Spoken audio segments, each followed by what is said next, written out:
世界を愛で包むヒマラヤ大聖者ヨグマたちから、日々を懸命に生きるあなたへ言葉のプレゼント。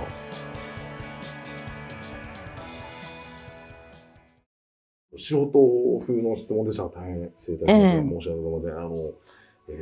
今日本で流行ってるよくいうヨガの先生とか、ヨガインストラクターとかいらっしゃいますけれども、そっちをヨガなのか、ヨグマたちがこうやってこられた、最後到達されたそのヨガは何か違うものなのか、そもそも同じものなのか、それでちょっと違い、比較できるようなちょっとお話お聞きしたいんですけど。と昔は仏教にもね、ヨガって言ってそういう教えがね、あるんですね。だからそれ、流派がいっぱいあるので、日本に戦後入ってきて、ヨガの道場をやられてる方とかね、形から入るっていうのが分かりやすいのでね、思想とか難しいですからね、言葉の障害がありますから、インドで発生したんですけれども、言葉は難しいので、形から、で、奇抜な形ですごく、いろいろ動物の名前がついている、動きですね。アーサナって言うんですけど、ポーズですね。私ももちろんそういうのをやってた時代もありますし、そういうものでも健康になるっていうことで、健康ヨガがね、すごく普及してるんじゃないかと思いますね。深いところのヨガは誰も先生いないので、そこに入っていくっていう結果決なほぼないっていうか、たまたま私がね、ヒマラヤの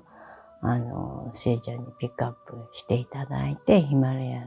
で奥地で苦行をして、で、本質のヨガっていうか、根本から良くしていく、もう悟りのヨガっていうか、密教っていうか秘密の教えで、普通はそこに私たちの内側がどうになってるかって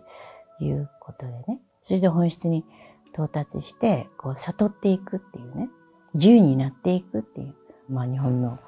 ヨガっていうか、体操を中心としたもの、健康法はね、そういういろいろな動物の形を真似している、名前がついてるんですけれどね。動物っていうのはすごく、自然な感じでね、すごく超感覚みたいのがありますしね。人間とは違ったしなやかさ、猫なんかすごいしなやかな体で、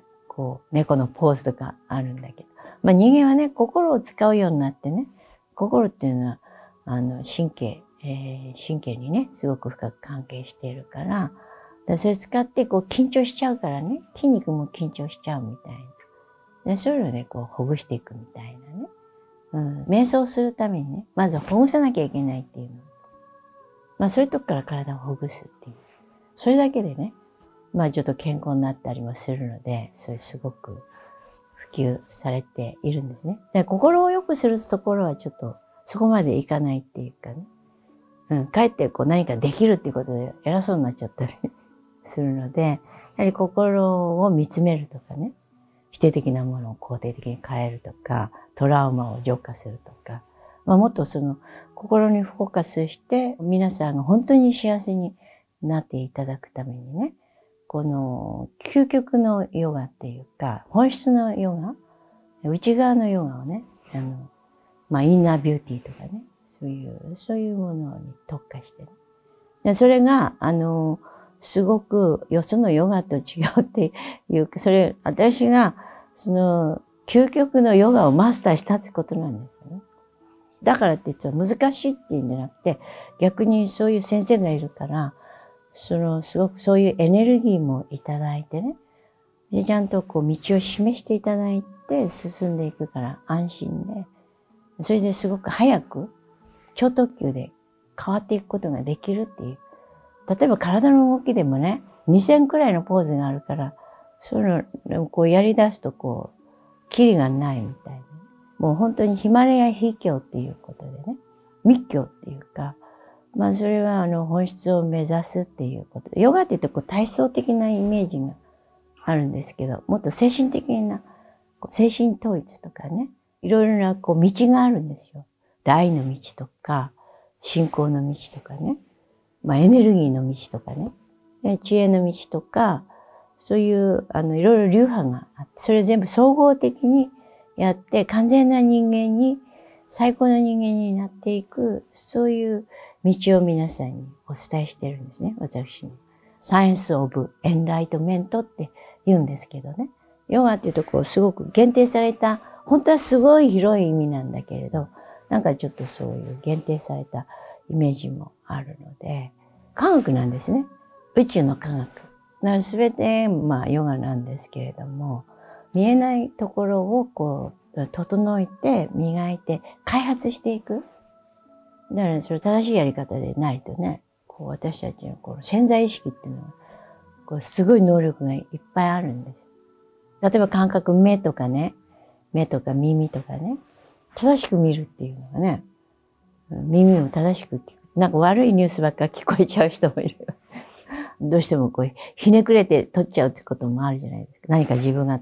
こういじめられたりしてね、傷ついてるとこう素直に受け取れないっていうことも。もっと愛を注入していかなくちゃならないし、そういう癖があるんですね、みんな。でもわからないんですよ。どうになってんのか。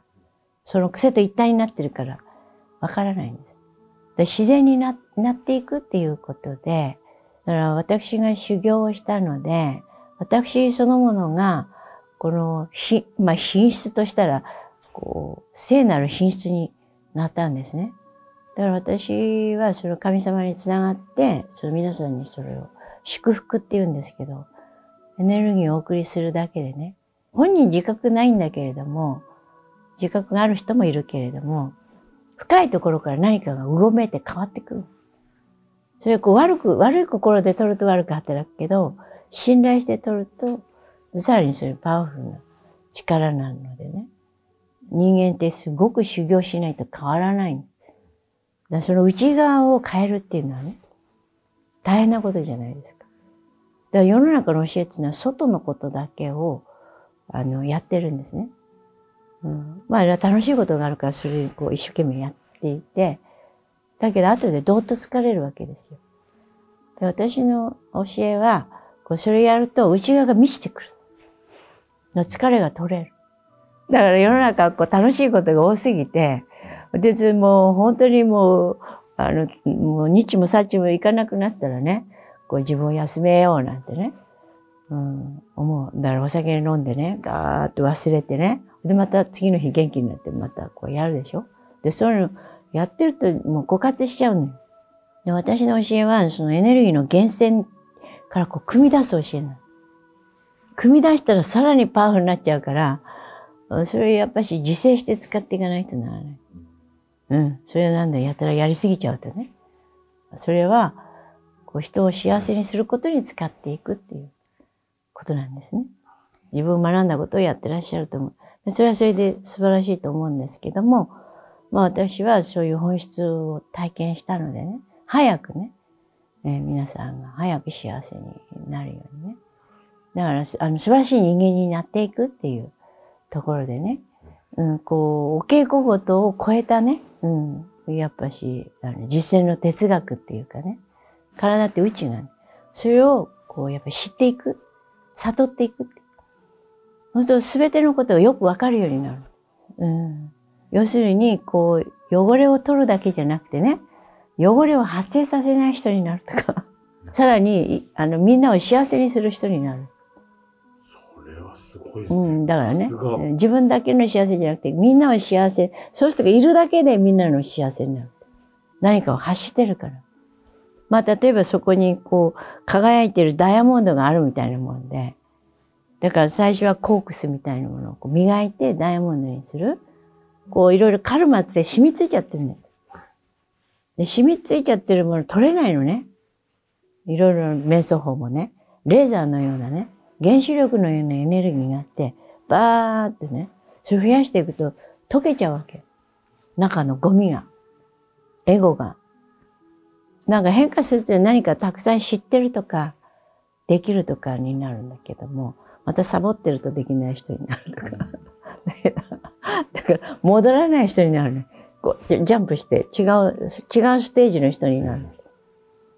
それは変容って言うんですよ。自然になる。だから生まれた赤ちゃんよりもっと前に戻るみたいに。いや退化するってことじゃなくて進化するんですけどね。だからそれ実際に体験してくださいっていうことで徐々に。すごいわ。奥行きのある人になる。ヨギモたちの教えをやっていただけど、奥行きのある人間になって、そう。ぶれないよ人間、男になりますかね。そうそう、そうそう。本当に素敵な男性になると思いますよ。ありがとうございます。モテる男性。本当ですか？でも、ぶれない男ってかっこいいですよね。ぶれない男。そうそう。何やったの？心がしっかりしてて。チャラ男にならないように。チャラ男になりませんよ、それは。そういう言葉があるのかどうか知らない。チャラ男という言葉がヨグマたちから出てくると思います。いや、だからチャラチャラしちゃうとか。まあ、それはね、やっぱりいろいろ興味があって素晴らしいわけなんで。それも認めてくださるんですか、一応。だから、興味があって、だけれども、ぶれないところも持ってないとね。でも、それでね、参っちゃうのね、疲れちゃうからね。あまりこう、あちこちこう、八方美人みたいにやってると疲れちゃいますよ。だからやっぱり充電していかないとならないでし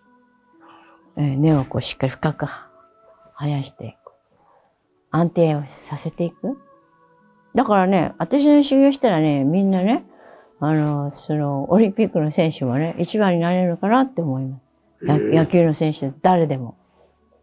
本当ですか？でも誰も来ないからさ、なんかもう、早く来てほしい。で、社長さんも最高の社長になる。あ、そうですか。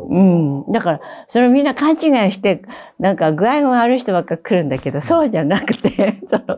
最高の人が来たら、最高の人になる。内側を開拓してないから、外だけこう、すごく、業績上げてるけれども、だからもっともっとこう宇宙的な人になっていかないと。宇宙的愛の人に。